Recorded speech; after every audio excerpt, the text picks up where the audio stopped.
Guys আজকে শুরু হয়েছে শিলাবৃষ্টি। আমি আর আমার ছেলে বাড়িতে ছিলাম, হঠাৎ করে ঝমঝম ঝমঝম করে শিল পড়া শুরু করলো। প্রথমে তো অনেক হাওয়া দিচ্ছিল, তারপরে শুরু হলো শিল বৃষ্টি, তারপরে কিন্তু প্রচণ্ড পরিমাণে বৃষ্টি হওয়া শুরু হলো। এই শুনতেই পাচ্ছ ঝমঝম ঝমঝম করে আওয়াজগুলো, এটা কিন্তু একদম ছোট্ট ছোট্ট বৃষ্টির আকারে শিল পড়ছে। প্রচুর জোরে পড়ছিল, একদম বোঝা যাচ্ছিল না, কিন্তু শুধু আওয়াজগুলোতে বোঝা যাচ্ছিল শিল পড়ছে। আমার কিছু ঘরের মধ্যে ঢুকে গেছিলো, কারণ আমি জানলা বন্ধ করতে দেরি হয়ে গেছিলো। সেগুলো আর ভিডিও করতে পারিনি, কারণ হাতে আমার ছেলে ছিল।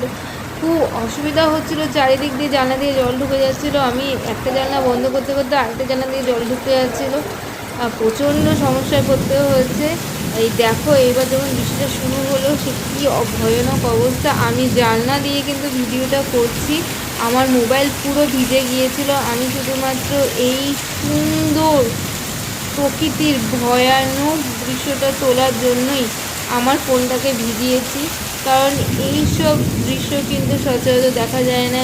এই গরমের দিনে এই সুন্দর বৃষ্টি আর তার সাথে শিল।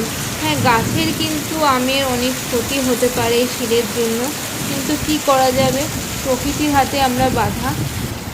গাছের এই নারকেল গাছগুলোর অবস্থা দেখো, কীভাবে তারা মানে কী ঝড় হচ্ছে, মানে কী হাওয়া দিচ্ছে। নারকেল গাছগুলো কিন্তু দেখে তোমরা বুঝতে পারবে। আর পুরো সাদা হয়ে রয়েছে, মানে ধুলোর মতো মনে হচ্ছে বৃষ্টিগুলো উঠছে। এত জোরে বৃষ্টি হচ্ছে, কিন্তু আমাদের এখানে আপাতত কারেন্ট যায়নি। কারেন্ট যাওয়ার একটা ভয় থেকে যায়, ব্যারাকপুর হলে কিন্তু কারেন্ট চলে যায়। কিন্তু শ্যামনগরে মোটামুটি আমি যে এরিয়াতে থাকি এখানে কারেন্টটা খুব কমই যায় লাকিলি। আর দেখো এই বৃষ্টির ফোঁটাগুলো দেখো বড় বড়, তার সাথে কিন্তু মাঝে মাঝে শিল পড়ছে। শিল পড়া কিন্তু একদম বন্ধ হয়নি। আর মানে তাণ্ডবটা দেখো বৃষ্টি, শুধু শোনো আওয়াজটা।